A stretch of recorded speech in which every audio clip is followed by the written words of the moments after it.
Hey everyone! Welcome back to my channel.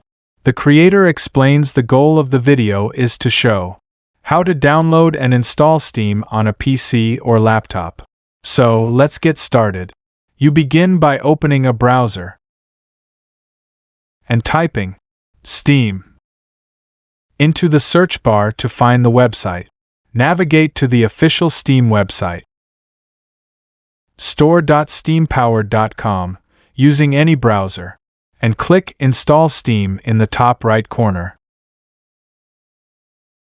After clicking Install, download the Steam installer, open it from your Downloads folder, and run the setup. Windows Security may prompt you to allow the install. In the installer, click Next, choose your language, and install location, then tap Install. Once complete, make sure Run Steam is selected and click Finish.